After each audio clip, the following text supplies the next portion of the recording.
I'm Tracy Sabol. Tonight on EWTN News Nightly, face-to-face. In their debate in Philadelphia, Vice President Harris and former President Trump spar over abortion and immigration. How pro-lifers are responding. A nation remembers. Gregory Costello Jr. Elizabeth Grant, James Leslie Crawford Jr. Americans across the country honor those killed in the terror attacks of September 11th, 2001. Choosing love. A church leader from the U.S. brings a message of hope and redemption to the International Eucharistic Congress in Ecuador. And do good for others. Before leaving East Timor, the Holy Father meets with several thousand young people. These stories and more tonight. From EWTN, the Global Catholic Network, this is EWTN News Nightly. Thank you for being with us. Our top story tonight, viewers may get to see a second debate between Donald Trump and Vice President Kamala Harris. The vice president's campaign is proposing a rematch for next month, but the former president says that he is less inclined because he believes that he had a great night. The two are already sparred over several issues, including abortion. You should ask, will she allow abortion in the 8th month, 9th month, 7th month? Come on. Okay, would you do that? Why don't you ask her that question? Why don't you answer the question? Would you because veto? Under Roe v. Wade, answer the question, you would you veto? you could do abortions in the 7th month, the 8th month, the 9th That's month, not true. and probably after birth. Would you support any restrictions on a woman's right to an abortion? I absolutely support reinstating the protections of Roe v. Wade.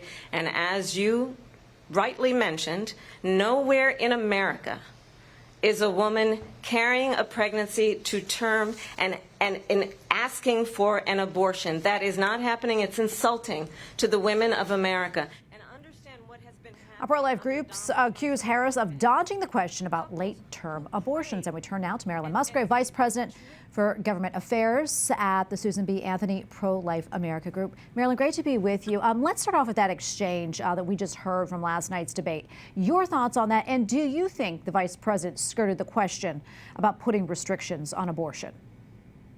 Well, if Kamala Harris ever did a dodge, that was the dodge. She did not answer the question. And all through this campaign, you know, people should be asking her, honest reporters should be asking her, do you support any limits at all? Because, in fact, we know that Kamala Harris does not. And when you think of her talking about restoring the protections of Roe v. Wade, which that phrase is absolutely upsetting to me, but that's what she said. When you think about her support for the Women's Health Protection Act, and if there ever was a bill that was misnamed, that's it. But the so-called Women's Health Protection Act goes even further than Roe and just gets rid of pro-life laws.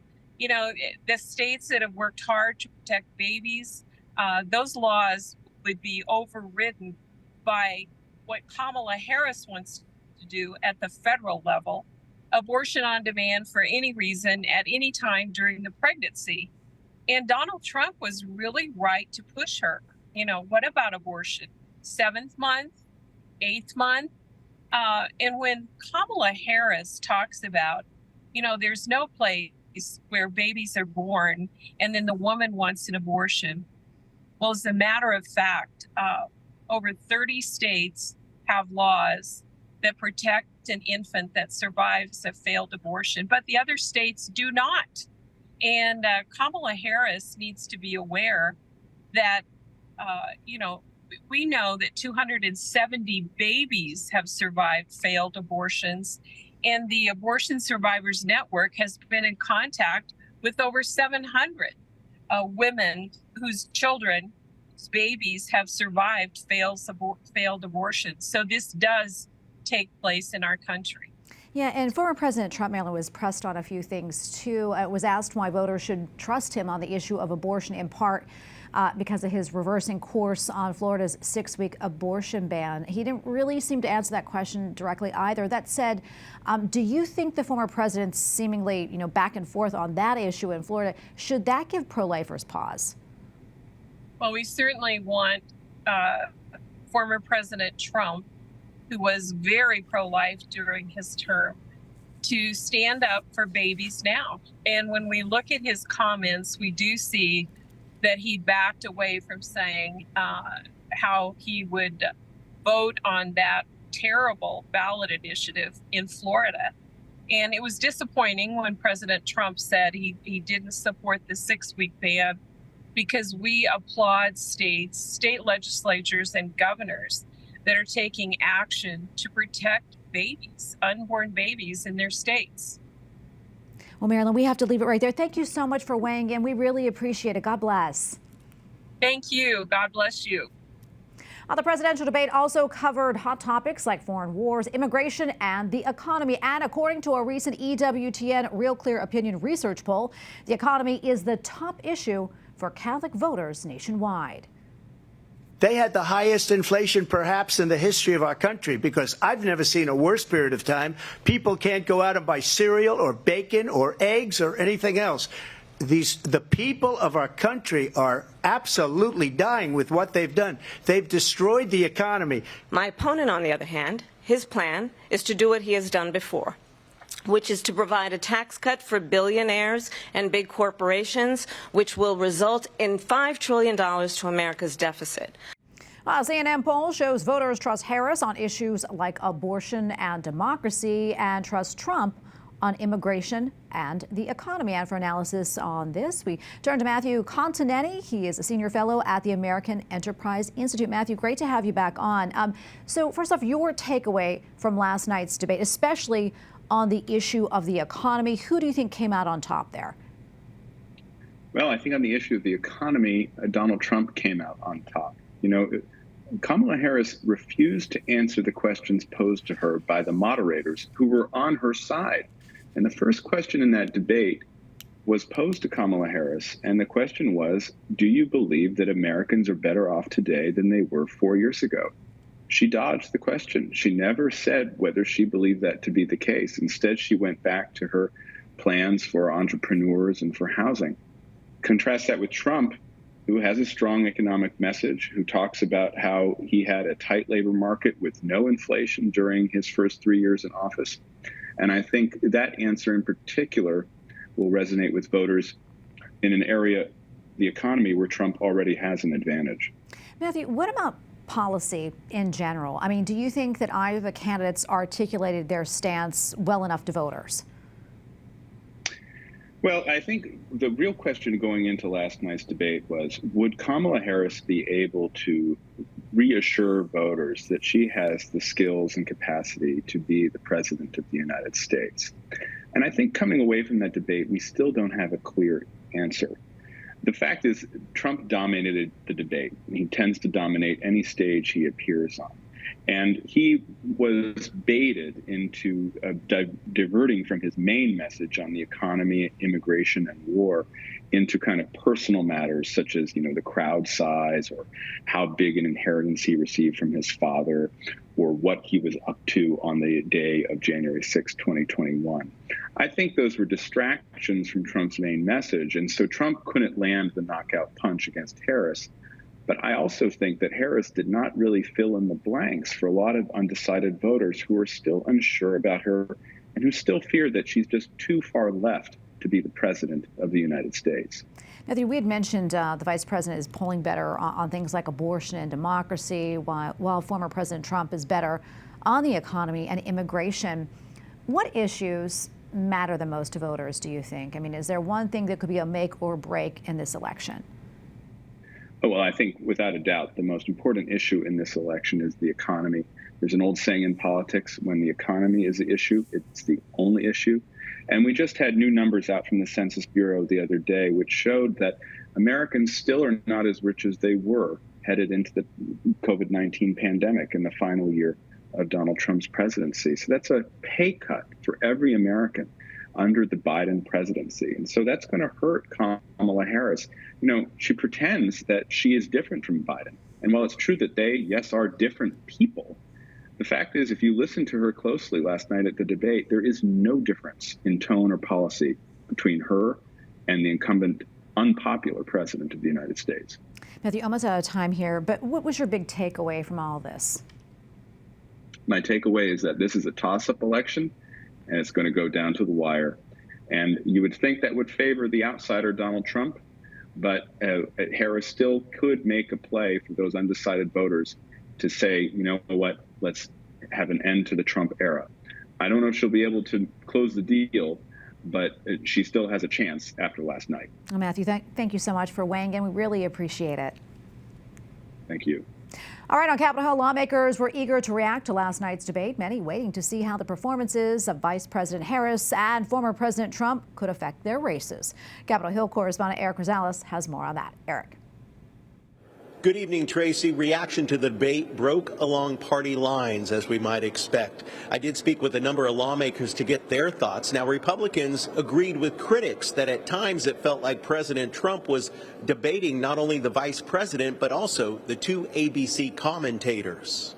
Don't fact check me and then not fact check the other person. So fact check, do the same thing for everybody. Don't be, because it appeared to be biased. I mean, everybody gets, everybody gets to do the debate the way they want to do it. Others say Kamala Harris still hasn't laid out her vision. She attacked Donald Trump. Donald Trump was focused on what matters to the American people, which is securing our border, getting an economy thriving and rising again for all of the American people, and getting out of these conflicts that Joe Biden and Kamala Harris has gotten the United States into. And House Speaker Mike Johnson posted on social media, quote, "Tonight proved why America desperately needs President Donald Trump back in the White House. He will again deliver a secure border, the best economy in history, and peace through strength. Together, we will make America great again." Meanwhile, Republican Senator Mitt Romney says the debate worked out for both candidates. Last night's debate, I thought President Trump prosecuted his case as he wanted to. I think the vice president was able to demonstrate that people's questions about could she answer questions from the media or not, those were answered well. She spoke well. Democrats stood behind Vice President Harris, saying that she effectively laid out her case to voters. But I just thought she looked like a president, and Donald Trump kind of looked like a puddle by the end of that debate. There was only one president on that stage, and it was Kamala Harris, and that probably answers some of the most important questions that voters have. House Democratic leader Hakeem Jeffries wrote on X, quote, "Kamala Harris didn't come to play. She is a leader. We need to lead America into the future, onward to victory." By the way, I want to let you know about another issue. House Republicans were supposed to vote on a continuing resolution to keep the government funded past this month, but that has been pulled from the floor. House Speaker Mike Johnson has decided to pull it from the floor after Republican opposition. He says work will continue throughout the weekend, but still wants the provision barring illegal migrants from voting to remain. At the Capitol, Eric Rosales, EWTN News Nightly. And we have a lot more still to come here on EWTN News Nightly, including somber anniversary. Leaders across the country commemorate the September 11th terror attacks and an update on the worsening wildfires in California.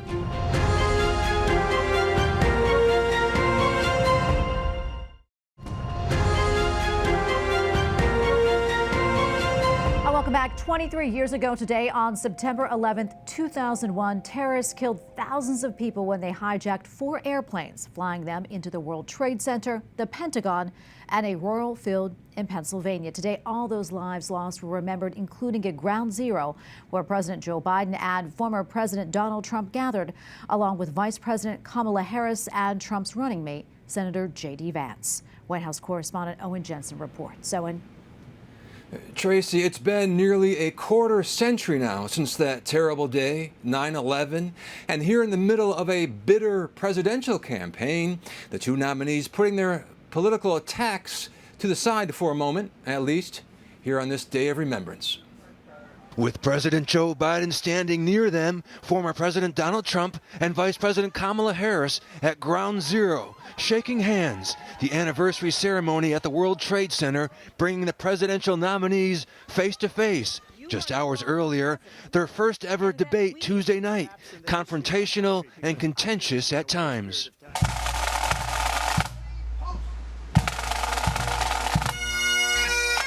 But on this solemn anniversary, honoring the thousands of lives lost, a quiet, dignified scene of civility and respect, the focus not on the campaign, but instead on the victims and families.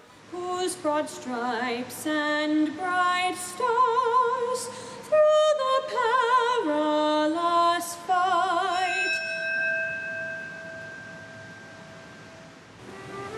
Dana Patrice Bell.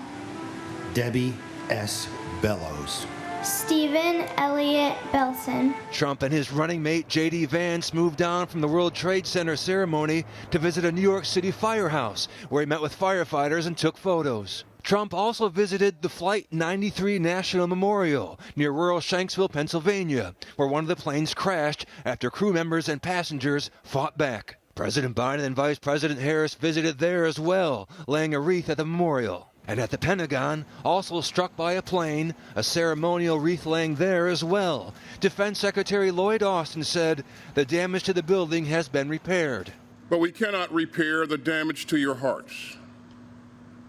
No words can take away your grief. No amount of time can make sense of the worst terrorist attack in American history. Also, an American flag was unfurled at dawn in tribute. There are 184 memorial benches at the Pentagon representing those who lost their lives on the plane and in the building. Secretary Austin said the men and women who work at the Department of Defense will always remember, and that the Pentagon itself is a memorial. At the White House, Owen Jensen, EWTN News Nightly. Okay, thank you, Owen. We will never forget. All right, now to California, where tens of thousands of people have been evacuated due to major wildfires erupting amid an intense heat wave. As you can see in this video right here, the skies in San Bernardino County turned the sky orange as apocalyptic-looking plumes fall from the sky. Firefighters have been working in temperatures above 100 degrees, but as temperatures cool down, they are making headway. Hurricane Francine is set to make landfall in Louisiana, and people there are making their final preparations. Forecasters are warning residents of a potentially deadly storm surge, destructive winds, and widespread flooding. Officials are asking residents to stay in place to allow first responders and utility crews working to repair the downed power lines there. All right, now to the Middle East, where Israeli airstrikes hit a United Nations school and homes in Gaza. Displaced Palestinians were sheltering at the school, but the Israeli military claimed Hamas militants were hiding there. Hospital officials say at least 14 people died, including 2 children in that blast. Overnight, a designated humanitarian zone in Gaza was struck. Witnesses said the bombing was so intense, and you can see by the size of the craters right there. The Hamas-run health ministry reported 19 people were killed in that attack. And now to the war in Ukraine, where Secretary of State Antony Blinken announces more than $700 million in humanitarian aid to the war-torn country. The bottom line is this: we want Ukraine to win, and we're fully committed to keep marshaling the support that it needs for its brave defenders and citizens to do just that.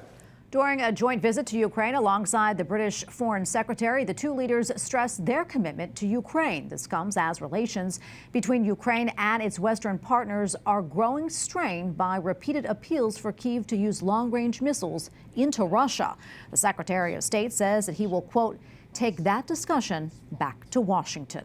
Up next on EWTN News Nightly, the power of Holy Communion. A church leader from Minnesota shares a reflection at the International Eucharistic Congress. Hear what he had to say. Plus, Pope Francis spends his last day in East Timor as he gets ready for the final leg of his apostolic journey.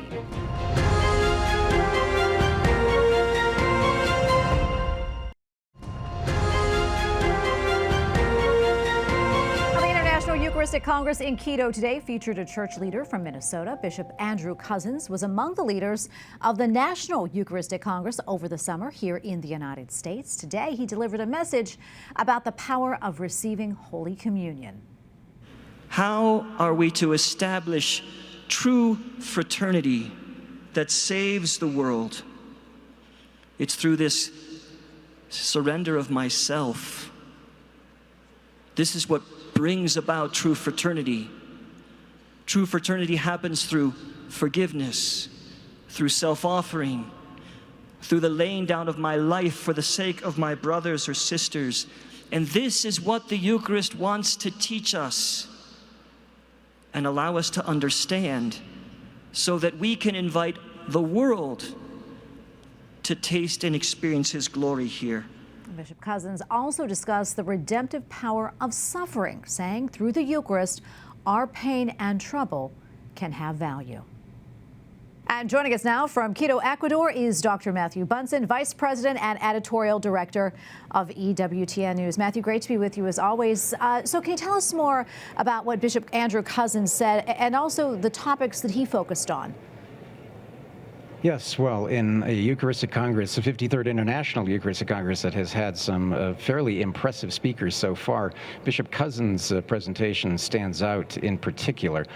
He reflected, as was the request, on the Transfiguration and the Eucharist as a reminder to everyone of the place of the Eucharist in the heart of the world. And here we are, it's sort of almost the top of the world, reflecting on the theme of this Eucharistic Congress, which is fraternity to heal the world.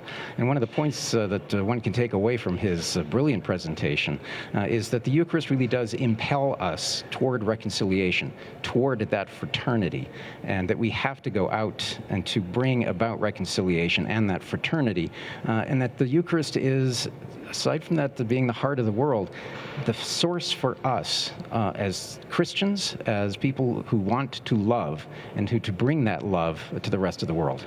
Dr. Bunson, before I let you go, what have been your big takeaways so far?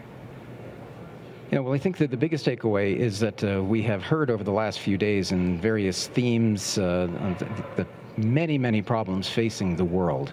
But we're reminded of the centrality of the Eucharist as that source and summit of the Christian life, that we really are called to embrace the Eucharist and then to carry that Eucharistic love out into the world. There's a lot more ahead of us, including the Eucharistic procession that'll be taking place here on Saturday.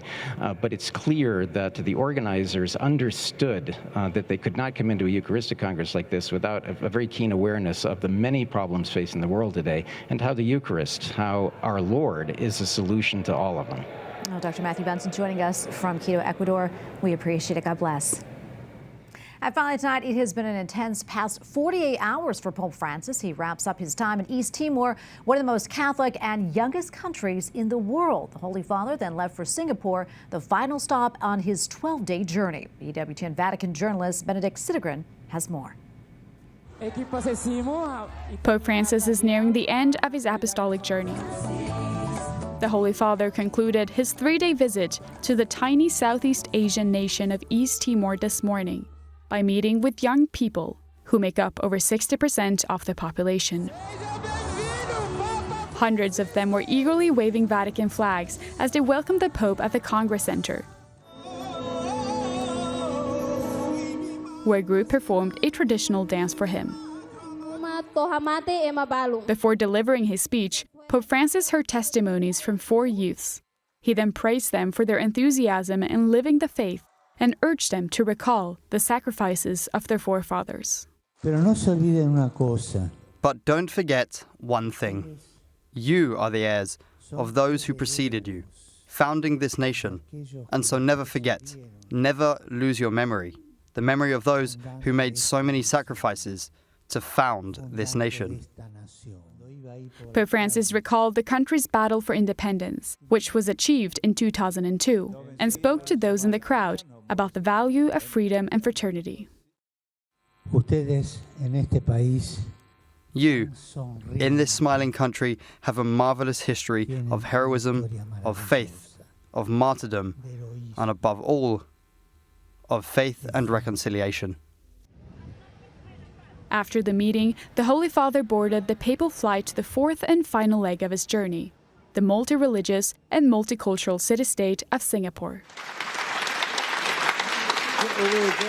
Pope Francis was welcomed at the airport by civil authorities, religious brothers, and dancing children.